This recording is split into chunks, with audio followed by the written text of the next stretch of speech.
What is up, everybody, and welcome back to another Madden 24 online CFM game. We are now in week 17 of the 2024 season here in the Premier Madden League. Tonight, our Los Angeles Rams are trying to clinch the NFC West division in our hands against the rival Seattle Seahawks on Sunday Night Football. What a beautiful stage to play some high-stakes football. Not only for our Rams, who need just one win or an Arizona Cardinals loss to win the NFC West division, but our rival Seattle Seahawks are playing with their butts on fire. The Seahawks enter tonight with an 8-7 record and are currently the first team outside looking in on the NFC playoff bracket. Seattle was not on that bracket when we checked in. A win tonight would help them just have a chance going into week 18. But if they lose this game, it could be season over.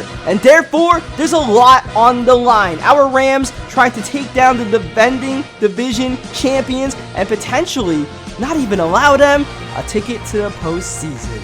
Or Seattle can keep the door alive for the Arizona Cardinals to steal the NFC West going into week 18. How will it all play out? Let's find out. We are underway at Lumen Field for an NFC West showdown between the Los Angeles Rams and the Seattle Seahawks. These two teams played a couple of weeks ago. On week 14, it came down to the wire. Our Rams were victorious. Kenneth Walker trying to change the script in the second matchup of these two squads. An electric run to the 19-yard line as Zach Charbonnet bullying his way to the 7-yard line, and they'll stay on the ground. Seattle will on first down, getting 2 yards. One more run. Walker not getting too far. Gabe Hall made first contact. Eventually the cavalry comes through, and Gabe Hall, the man we just mentioned, injured on the play, so he's not in for third down. Sam Howell, pocket collapses, and down he goes. That's DJ Jones, the veteran, getting home. Quick interior pressure, which is something we haven't seen from this Rams team because, of course, we're missing Aaron Donald, who has been out since week 12. We came out of our bye knowing our schedule was going to be really tough, and we had to find ways to win games without Aaron Donald in order to make the playoffs. And it's safe to say that we have survived the Aaron Donald stretch because our Los Angeles Rams are in the playoffs no matter what happens. No matter we recover this fumble or not, which thankfully we did, whether we lose these last two games or win these last two games, that doesn't matter as far as whether we make it into the big dance or not. It's all about playoff seeding for us and trying to win the division in these last 2 weeks. Therefore, we're still playing our starters, trying to win that NFC West. So third down, we got Jalen Henderson looking down low. Cooper Kupp, nice catch. And the reason why our Rams are clinched for the playoffs right now is because the only team that has 8 wins that could potentially tie us, that is currently not one of the top 7 seeds in the NFC Conference, is the Seattle Seahawks. And even if we lose tonight's game against the Seahawks, we still own a division tiebreaker over them. Yes, we split the season series, but we would have a 5-1 division record, which would trump Seattle's record, which I think is 2-3 coming into today's game. Either way, we have them secured, so we don't have to worry about them tying us. We have them covered. It's just about making sure the Arizona Cardinals can't leapfrog us as we get the run off to Antonio Gibson, and we answer Seattle's good drive with a great drive, a touchdown drive, a well-oiled touchdown drive, and the offense looking good. 11 plays, and just patiently taking what the defense is giving us, which is all we really need to do. And was really the formula of last week's game where, you know, we didn't force the action offensively. We didn't do anything crazy. We just took the big plays when they were there for us and capitalized defensively.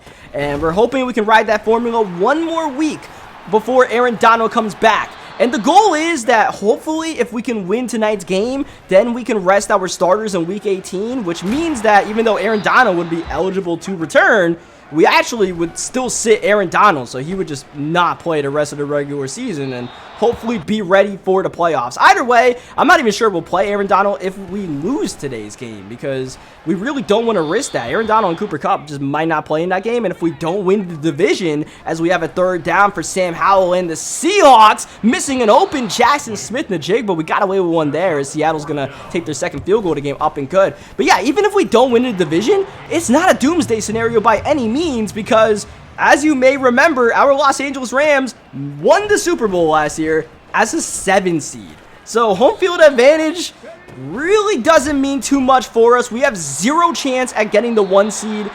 Clearly Green Bay is I think Green Bay actually clinched the 1 seed. They are way ahead of us in the win-loss standings, and they won the head-to-head on us, so that's not something we can play for. Otherwise, whether we're the 3 seed, we're the 6 or 5, whatever seed, we are going to be playing on wildcard weekend. It is what it is. We're going to have to deal with that. As third down, here's Jalen Henderson handling the bat snap, going to an open man. That's the tight end, Tyler Higbee. And remember, we are still without our should-be starting tight end, Hunter Henry. He's out until the end of the regular season. He's going to miss week 18, and then he'll be back for wildcard weekend. So that's good news for us, as we can hopefully get our team healthy for the stretch run. And even though we have battled some big injuries this season, if we can get healthy at the right time, that is all that matters, and that's what we are trying to position ourselves for in these last 2 weeks of the regular season. As Higbee makes the grab, he'll set up a goal to go at the 5-yard line. That's an RPO to Cooper Kupp. Cold-blooded Cooper answers the bell. And it's about that time of year when Cooper Kupp really turns loose on NFL defenses. 10 plays, 79 yards, another beautiful drive orchestrated by our Los Angeles Rams. And once again, Seattle goes all the way downfield. They take a field goal. We get a touchdown, and if that formula plays out, we are in a pretty solid position to hold on. But of course, long football game, and this start could only be fool's gold, because as I mentioned before, this Seahawks team is desperate to make it into the playoffs, and we know the caliber of team that this Seahawks squad is. They won the division last year with a 12-win regular season, and to be honest, if we can keep them from making the playoffs, that's one less team we have to worry about. So, yeah, you know, part of me does want to play spoiler against the Seattle Seahawks, as much as I'd like to get this win to win the division. But that is the main goal at the end of the day. We finished third in the division last year. You know, it would be nice to say that we won the NFC West, right? Even if coming in second means we would actually just get an easier schedule, because we would play second-place teams instead of first-place teams next season. I mean, look, we're going to finish either first or second.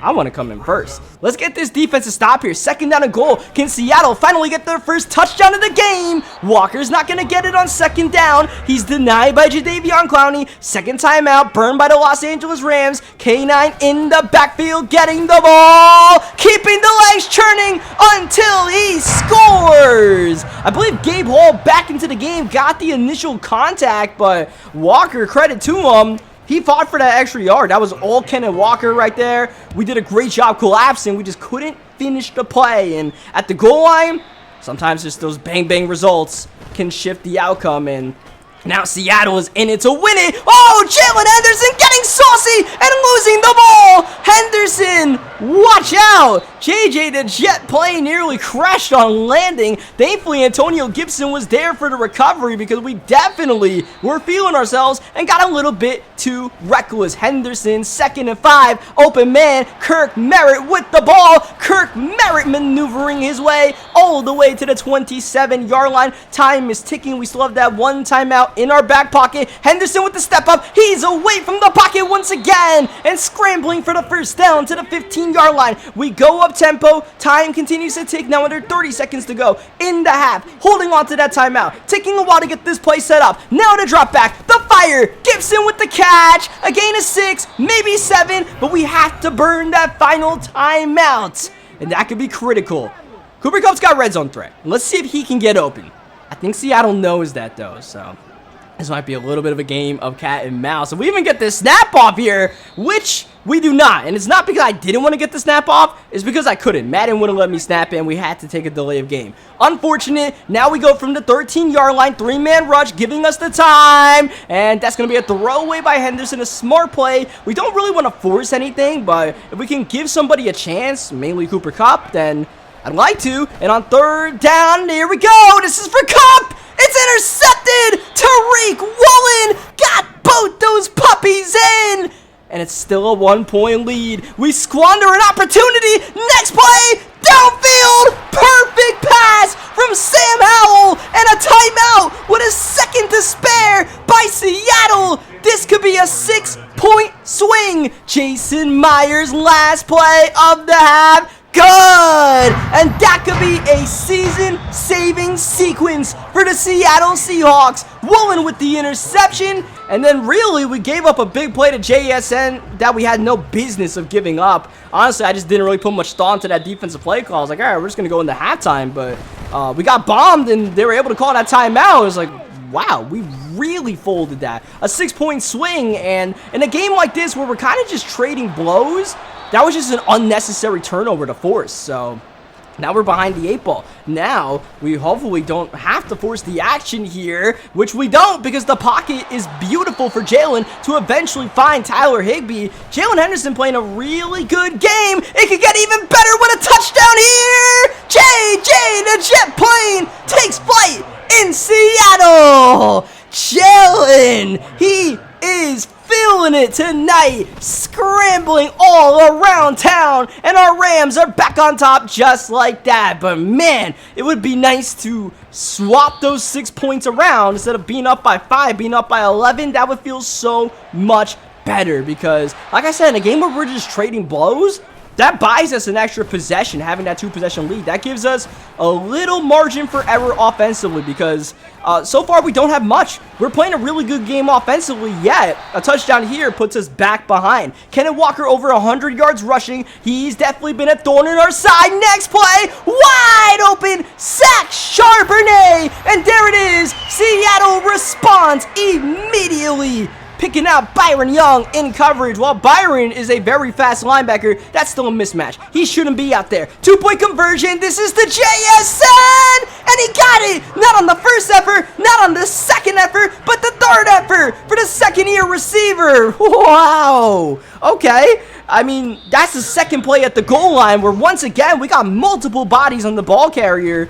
We just couldn't finish the play, and hopefully this is just a fluke and not a trend. That's all I can say. Second down, open man, Cooper Kupp in stride. Cooper Kupp against the linebacker. Love that matchup, but I don't like the spot. It's not a first down. That RPO just goes off to Julian Fleming, who has been rather silent in this game, but don't worry, we'll find a way to get him the ball eventually. This is Tim Patrick with the reception, and once again, Jalen with an efficient ball game, but we had that one turnover before half. That was on me, just trying to force the action. We just don't want that to snowball. We just want to continue doing what we've done since the start of this game, and just be content with going on these 12-play, 75-yard drives. If that's what it takes, I mean, as long as we score a touchdown, that's the end goal we're looking for. Antonio Gibson trying to shorten the length of this drive with some heroics. That's Kupp. What a grab. Cooper Kupp down to the 3-yard line. Jalen Henderson under center, throwing. Fleming got it. Touchdown, Rams. Back and forth we go. A windshield wiper affair with a lot on the line in the penultimate week of the regular season between these two NFC West rivals. Can it get any better than this? We still got a whole nother quarter and change to go, so you better believe it will. It can, and it will. What does Seattle have for an answer now? Kenneth Walker has been destroying our defense, and he goes right back at it. Back to the well. Here's Sam Howell with a pass attempt, feeling the pressure, going for Metcalf. He didn't get it. Woo, Kobe Durant definitely got burnt right there, but got away with it. Walker, slippery moves in the open field and just taking gaping holes, which might get a little bit bigger if Rayshon Benny is actually hurt. The last thing we want to see. We want our team to be healthy for the playoff push. but that could be bad. And it is bad. A dislocated elbow. And usually dislocations in Madden are multi-week injuries as Metcalf destroys the press on second down. Our corners have horrific press ratings, so there's nothing positive about pressing for us as Jackson Smith-Njigba once again missed tackles by our Rams, allowing JSN to get a gain of 8. This time we wrap up well. That's what you like to see. Bring up a third down. Charbonnet is in. Charbonnet is running. Charbonnet outside and in. Sack Charbonnet with yet another answer for the Seattle Seahawks. It's touchdowns galore. Heavyweight blows being traded back and forth. Seattle with the lead less than a minute into the fourth quarter. And you guys saw DK Metcalf got hurt. And DK Metcalf is by far the #1 weapon in this Seahawks offense. Even though you're seeing Walker shred us, I mean, Metcalf is what makes this offense move. So they'll hope he's all right and back for the next drive. In the meantime, I mean, we have to do it again. I don't know how many times we can put together these long, thorough, methodical drives against a really good defense like the Seattle Seahawks. But we need at least one more. But that's too much to ask. Henderson got it to Kupp. I don't know how many receivers can make that catch. I know we got one of them on our team. That's 10. Third down and 5. Got it. Higbee. Reliable. Tyler Higbee is just there when you need him. Not when you want him, but when you need him. Whoa! Our own receivers ran into each other, and that nearly created disaster. Second down, screen pass, Merritt.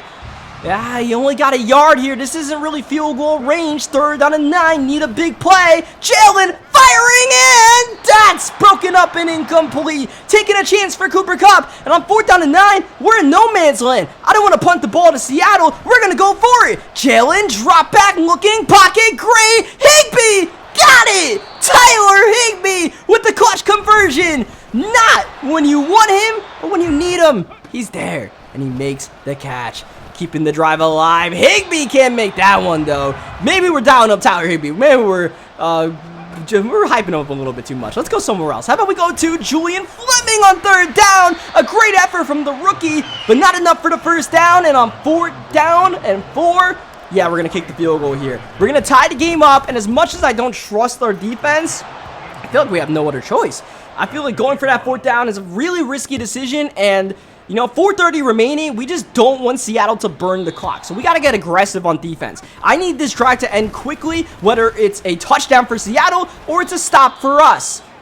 And an injury timeout is not what we need. If it's on our Rams, I don't like that. Tre'Davious Hodges-Tomlinson injured, our #1 corner. He's out for the next play. I guess at least to stop the clock. Now, this is do or die time. 3rd down and 5. This is where the stars shine. Who can step up to make a play? Sam Howell, pocket good. Down low to Disley. Got away for the first down. And he steps out of bounds, which I guess kind of aids us. But once again, a chance to make an open field tackle. We didn't take advantage. That might be intentional grounding. Byron Young heating up Sam Howell. It is grounding. A loss of 14 yards and the down. Here comes the blitz. Second down. Picked off. Bo Braid. What a time to step up for the rookie.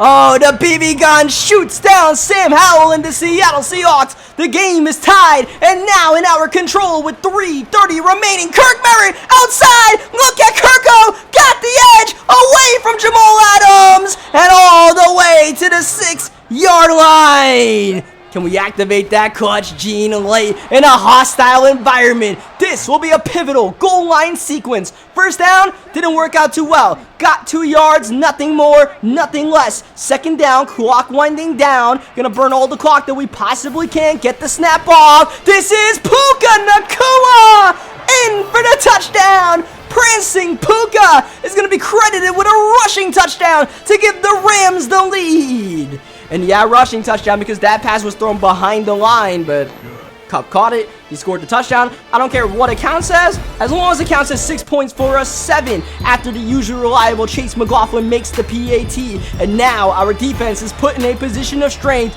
Get a stop, hold up, don't give up anything. Don't give up the touchdown. Anything else actually is fine. Just don't give up the touchdown, and we're good. But Seattle, once again, with their season on the line, will pull out all of the stops 2:15 remaining. Howell up the shotgun, looking to pass. Pressure inside, got it up hot, got it to Tyler Lockett, and that should take us to the 2-minute warning. It does. The Seattle Seahawks have 2 timeouts remaining, and a hope and a prayer to keep their season alive with a win tonight in front of their home fans. First down, Howell down low to Disley. Once again, like we said, everything else is fine. Just no touchdowns. Gotta gain it to you. That's fine. The one thing that we really like, keep that clock moving. Tick, tick, tick, tick, tick. Sam Howell, make him feel the pressure internally. Here's the snap on second down. Pressure's on. Going middle and picked off. Grant Delpit. Right place, right time. Delpit on the return near midfield. Howell tried to squeeze one in, and I think he felt that pressure, and pressure busts pipes. Timeout Seattle. They called her second of 3. This is a run. This is Fleming cutting it inside and getting a nice gain of 3, maybe 4 yards. And it looks like the Seahawks are going to hold on to that final timeout for now. But look at how much time is being burnt up by our Rams, who are looking for the dagger on third down. This is Gibson, open field. And thankfully, you're not going to get the first down. Just get down. We don't want to mess around. We don't want to stop the clock. Take away that final timeout. And look, we're going to punt the ball and tell Seattle, good luck. You got to go the length of the field with no timeouts, 34 seconds remaining, with your season on the line. Good luck. I like our Rams defense in this position. Here's first down. Here's Howell outside, beating Roe Torrance. It's Jackson Smith-Njigba. He critically gets out of bounds at his own 44-yard line. That's a big play that Seattle needed. Next play, Howell, watch out! Picked off by Delpit again, and that's the game. The Los Angeles Rams have won the NFC West Division, riding their fourth-quarter defense, forcing 3 interceptions, and the defending Super Bowl champions will be going into this year's playoffs as the 3 seed in the NFC Conference by virtue of our win on Sunday Night Football against the Seattle Seahawks, who probably won't be seeing us in the playoffs with this devastating loss. A fold in the final frame of the game might prevent the Seahawks from making it, but for our Rams, we got the playoffs to look forward to, even with a Week 18 game upcoming. And we know where we're going to be. We're going to be the 3 seed. We have won the division. We have clinched it. And our Week 18 game means absolutely nothing, which means that we're going to be benching our starters in that Week 18 game. Donald, it's going to be nice to have you, but you can be on the bench supporting your teammates. Cup, anybody. I don't think we're going to play Puka Nacua. You know, a lot of our defensive guys, a lot of our star defensive players, we're not going to play them. We're really going to put the skeleton crew out there Week 18 against the Lions, and I'm happy that game doesn't matter because the Lions are on pace to be a playoff team as well. I think they are a 10-win team right now. So, actually, the Lions might also be playing their backups in that game. We'll keep an eye on that. Unfortunately, we do have some disappointing news from our game. We are going to get Donald back, but we lost Rayshon Benny. And as you see, Benny's developed into a 79 overall. Obviously, he's no Donald, but it would be nice to have both of them in the lineup. Thankfully, we have some decent defensive depth on the defensive line to make up for it. So, you know, as long as we have Donald, you know, we feel like we can do anything in the playoffs because we proved it last year. And, you know, I don't know what this Rams team is capable of doing. You see, we're an 84 overall now, so clearly we're capable of doing more than we did in the past with lesser overall teams. It's just, I mean, we have been really inconsistent at the end of the day. And, you know, yeah, we have 11 wins, but 6 of those came inside our division. We are 5-5 against everybody else. And more than likely, we're going to have to beat those everyone else's to try to make it far in the playoffs. You know, anything that we get past like wildcard weekend would be exceeding expectations for what I would have with this team. But as the defending champs, we got the target on our back, and teams are going to treat us that way. So, you know, we're doing well so far. We got it to the playoffs, and, you know, we'll see how it goes from there. But next week, we got a fun little Week 18 game coming up. So leave a like in the video if you guys enjoyed what you guys saw today. Subscribe for more Madden 24 gameplays. I'll catch you guys next time for some Week 18 fun.